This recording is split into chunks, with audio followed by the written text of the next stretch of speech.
ची सुरुवात, त्यामध्ये मग उमेदवाराच्या परिचयाचा प्रपंच आलाच, म्हणून थोडासा वेळ घेतला. मला आज सांगायला अभिमान वाटतो. ताईंना हे माहित आहे का नाही मला माहित नाही, पण उभ्या महाराष्ट्रात पूर्ण महायुती म्हणून एकत्र लढणारी ही परळीची महायुतीची नगर परिषदेची निवडणूक आहे की ज्याच्यात भारतीय जनता पार्टी, राष्ट्रवादी काँग्रेस पक्ष, शिवसेना आणि रिपाई सुद्धा मोकळं नाही जागा देऊन, उगच नाही. म्हणून ज्या वेळेस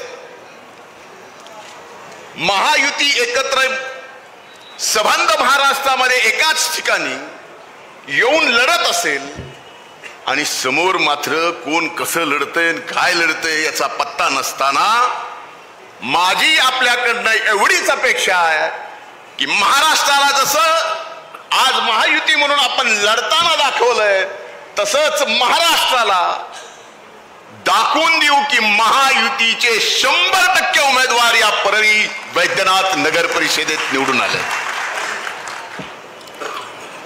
काही अडचणच नाही,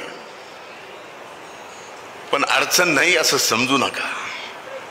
जेवढ्या निवडणुका वरून खाली खाली खाली जातात, म्हणजे लोकसभा झाली की विधानसभा, विधानसभा झाली की नगरपालिका, तशा तशा निवडणुका अडचणीच्या होत्यात.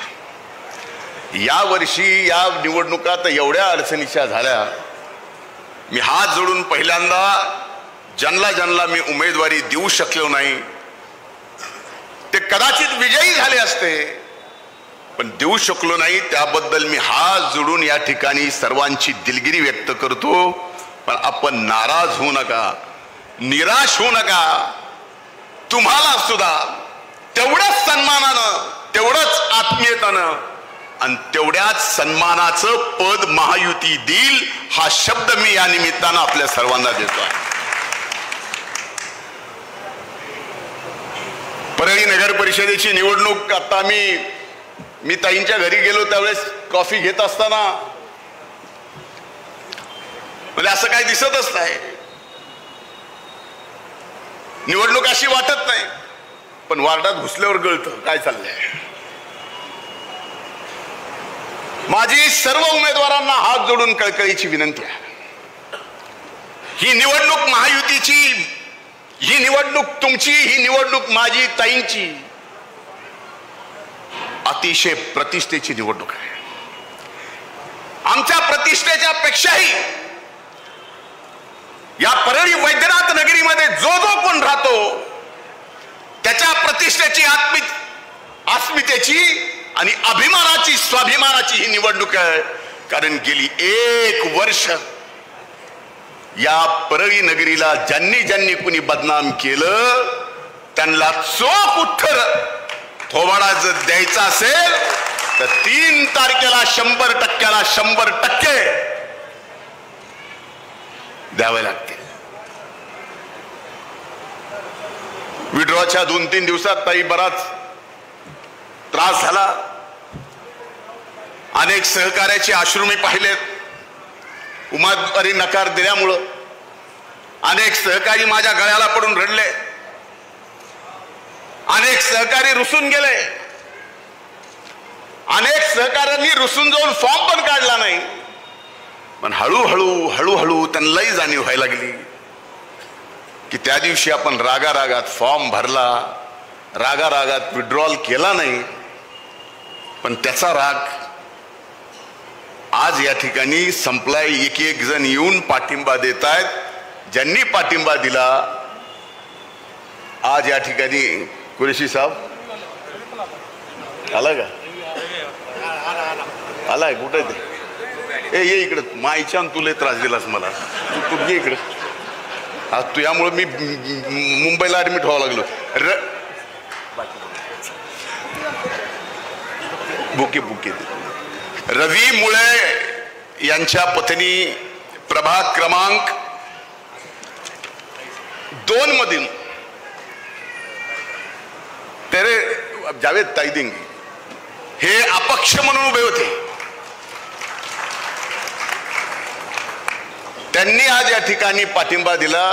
रवी, एवढ्या लोकात सांगतोय तुझा सुद्धा अतिशय चांगला सन्मान ठेवला जाईल. तू माझ्या काळजात आहेस, पण उगाच 8 दिवस काळीच तोडलंस काही कारण नसतं. आदरणीय साहेबाचा जीव आहे. पण 5-6 दिवस उगाच जीवाला त्रास दिलास का नाही?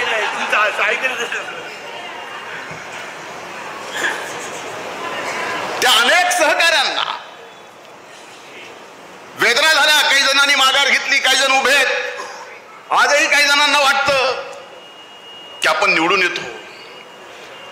पण आज इथं महायुतीच्या सर्व उमेदवारांना सांगायचं आहे, माझी विनंती आहे, तुमचं जेवढं मतदारांवर लक्ष आहे, आपल्यापैकी किती जणाला माहिती आहे घऊभर आगाव जास्त लक्ष माझं आहे.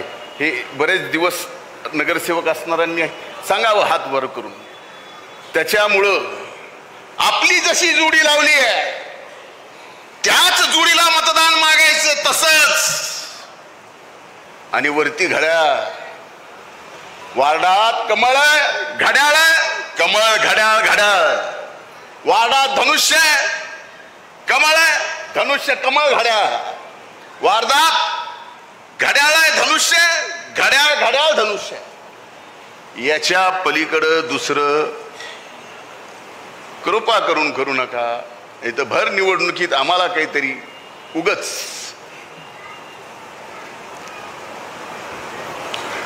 कशाची वेळ येऊ देऊ नका.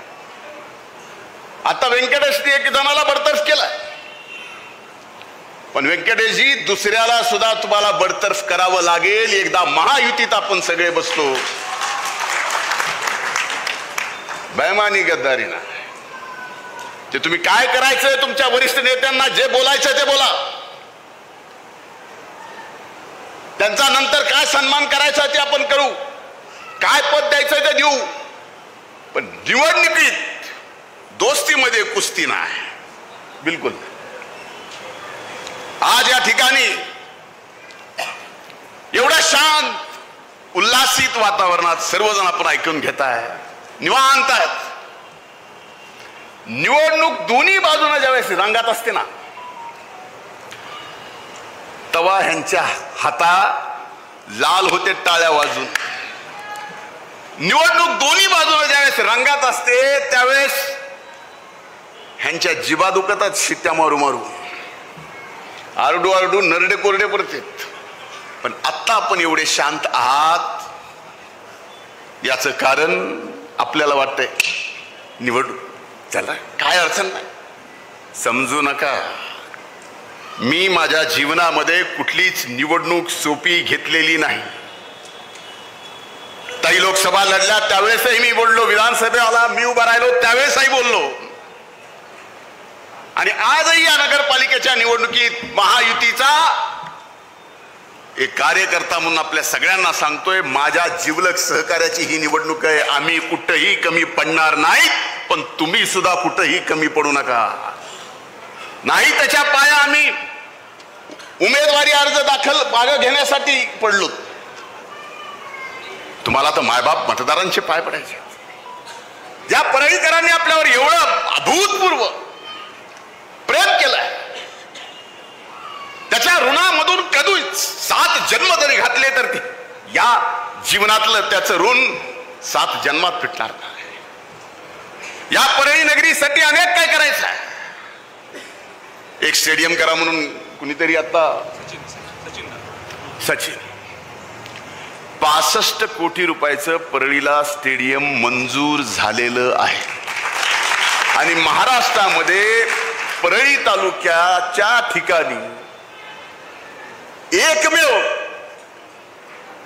परळी तालुक्याच्या ठिकाणी परळीतच या ठिकाणी एवढं मोठं स्टेडियम नाही तर क्रीडा संकुल या ठिकाणी होत आहे. अनेक व्यापाऱ्यांशी मी मध्ये अनेकदा चर्चा केली.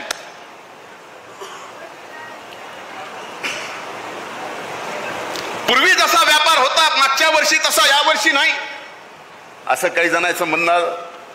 दिवाळीत मी प्रत्येक ठिकाणी फिरत होतो, पण एक लक्षात घ्या, आपले थर्मलचे 4-5 संच बंद पडले.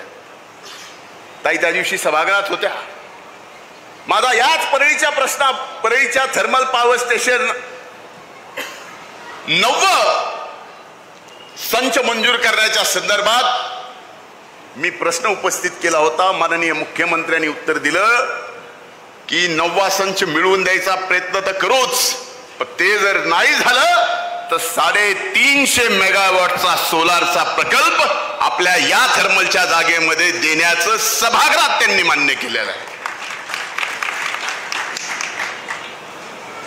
परळीची नगरपालिका मधल्या काळात प्रशासकाने चालवली, पण आजपर्यंत बघा परळीच्या नगरपालिकेने कधीच कुठल्याही, अनेक व्यापारी इथं बसले सांगू शकते जे टॅक्स भरते, परळी नगरपालिकेने मागच्या 10 वर्षात कुठलाही 1 रुपयाचा टॅक्स ना पाण्याचा ना कशाचा वाढवला नाही. एक प्रसंग असा आला होता त्यावेळेस आपण एकत्र होतो काकाजी,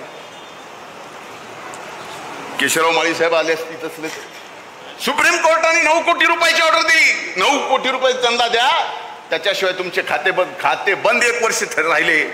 पण नगरपालिका चांगलीच चालवली. काही गोष्टी कमी जास्त आहेत, त्याची सुधारणा करणारच आहे. आज परळीची प्रगती तुम्हाला पुढच्या वर्षी दिसेल, ज्या दिवशी ऍग्रिकल्चर कॉलेजचं काम पूर्ण होऊन तिथं ऍडमिशन होतील, ज्या दिवशी पशुसंवर्धनचं कॉलेज 450 कोटी रुपयाचं, 225 कोटी रुपयाचं कॉलेज ऍग्रिकल्चरचं, ही गुंतवणूक आहे. इथे येणारे विद्यार्थी त्यांचं परळी शहरातलं फिरणं, त्या फिरण्यातून व्यापार होणं आणि त्या व्यापारात उठाव निर्माण होणं, हाही त्याच्या पाठीमागचा उद्देश आहे. म्हणून परळी नगरीमध्ये आज आपण पाहतोय तीर्थक्षेत्र विकास आराखडा सुरुवात ताईंनी केली, नंतर मी काही पैसे वाढवले, आता आणखीन पैसे वाढवलेत. हे तीर्थक्षेत्राचं काम 1 वर्षाच, कारण सगळं दगडाचं काम आहे, 1 वर्षाच्या आत संपून याच वर्षाच्या शेवटपर्यंत ताई आपल्या दोघाला प्रयत्न करायचा आहे की आपल्या या 12 पंचम वैद्यनाथ प्रभू ला प्रसाद योजनेमध्ये केंद्राच्या घालायचा आहे. एकदा का ते गेलं की जसं आज उज्जैन झालंय, आपलं अनेकदा जाणं होतं ताई, ते पाहिलंय या सर्व गोष्टी. म्हणून माझी आपल्याला विनंती आहे की आजपर्यंत परळीच्या विकासाला आम्ही कुणी कधी कमी पडलो नाहीत. या परळीच्या विकासाच्या संबंधातलं आमचं एक विजन आहे. आता समोरच्यांचं विजन काय असेल, समोरच्या नगराध्यक्षाच्या उमेदवाराचं विजन काय असेल, कमाल आहे. मग विधानसभेला सोबत आणि अचानक निवडणूक लागायच्या अगोदरच माणूस बिस्केला, बिस्केला तर बिस्केला, तू तरी घेऊनच आला. मला काय त्यांच्यावर बोलायचं नाही, पण असं माझ्या जीवनात अनेक जणांनी केले. 1 वर्षभर मी हे सहन करतोय. मी काय सहन केलंय फक्त मला एकट्याला माहिती आतून. पण जीवनात एवढे छातीवर वार माझ्या झाले ते 1 वर्षात झाले. एवढे वार होऊनही मी थोडाही डगमगलो नाही, कारण सर्व शक्ती तुमची माझ्या पाठीमागे होती. ज्यांनी माझी मदत घेऊन आज दगाफटका केला असेल त्यांना एवढंच सांगणं आहे, करी किसने मदद भूले हुए हैं, करी किसने मेहनत भूले हुए हैं, करी किसने मदद भूले हुए हैं, समंदर का वो हद भूले हुए हैं. उन्हें औकात में लाना पड़ेगा, उन्हें औकात में लाना पड़ेगा. कई तालाब अपनी हद भूले हुए हैं.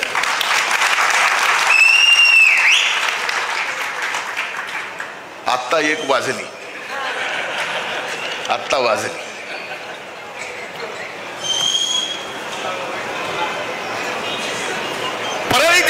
उठसूट कसंही आरोप करायचे का? या गोष्टीचा तुम्हाला वेदना नाही झाला? हो, मला माहिती आहे. परळीत काय, परळीत असं, परळीत तसं, परळीत हे, परळीत ते. माझं नात्र्याचं शेत तर स्मशान घाटच आहे म्हणले. खोदा म्हणले एकदा बघा.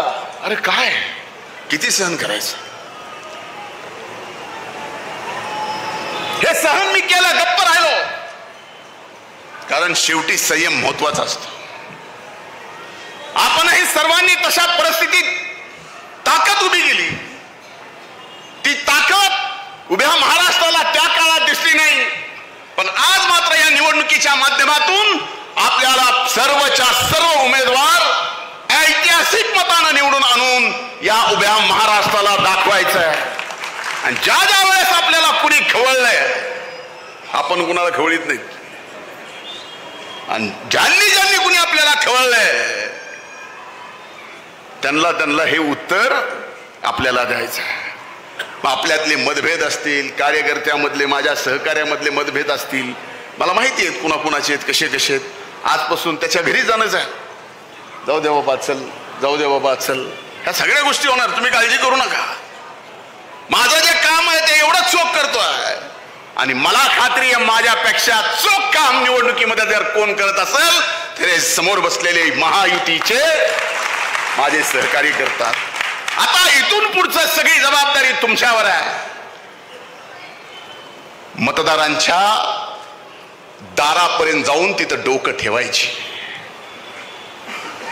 आणि तुमच्या निवडणुकीत हा विजय ऐतिहासिक करायची जबाबदारी ताईंची आणि माझी आहे. तिथं कुठेही आम्ही कमी पडणार नाहीत, हे वचन मी या निमित्तानं देतो. बाबांनो, आत्ताच सांगतोय, ज्याला कुणाला काय इकडं तिकडं करायचं असेल, खालचं धरायचं, वरचं सोडायचं, वरचं धरायचं, खालचं एक सोडायचं, तिसरंच धरायचं, ह्याचा हात त्याच्या हातात, त्याचा हात त्याच्या हातात, गळ्यात, त्याचं हे त्याचं तिकडं, असलं काही करू नका.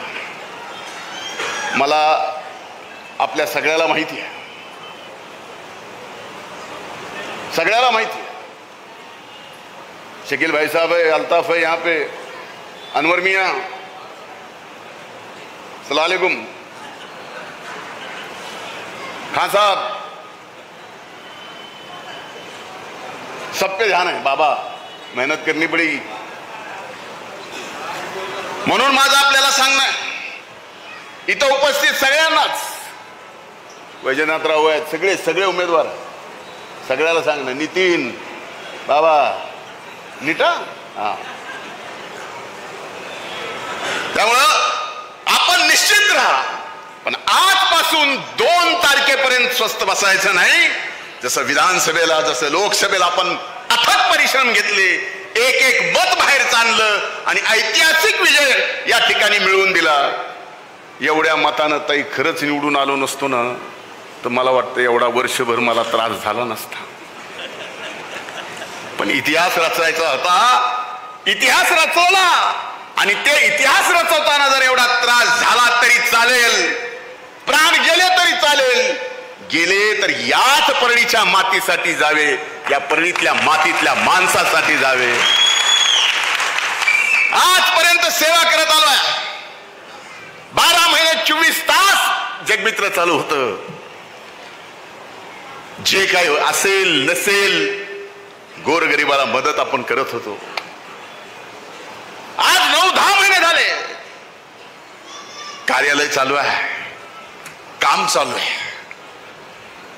हे सगळं बोलत असताना आपल्यासोबत आपला एक व्यक्ती नाही याची जाणीव पण होते.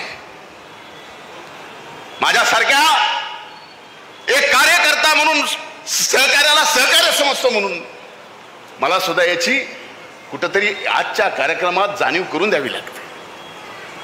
काय चुकलं काय नाही ते बघेल न्यायालय, पण ती जाणीव नक्कीच मला आहे. म्हणून आज या 8-9 महिन्यात जरी कुठं आम्ही कमी पडलो असेल, तर येणाऱ्या 4 वर्षात ती कमी पूर्ण भरून काढायची जबाबदारी या ठिकाणी आम्ही दोघंही घेतो. पुन्हा एकदा आपल्याकडनं पूर्ण ताकदीने लढण्याची अपेक्षा ठेवून इथंच थांबतो. खूप खूप धन्यवाद. जय हिंद, जय महाराष्ट्र, जय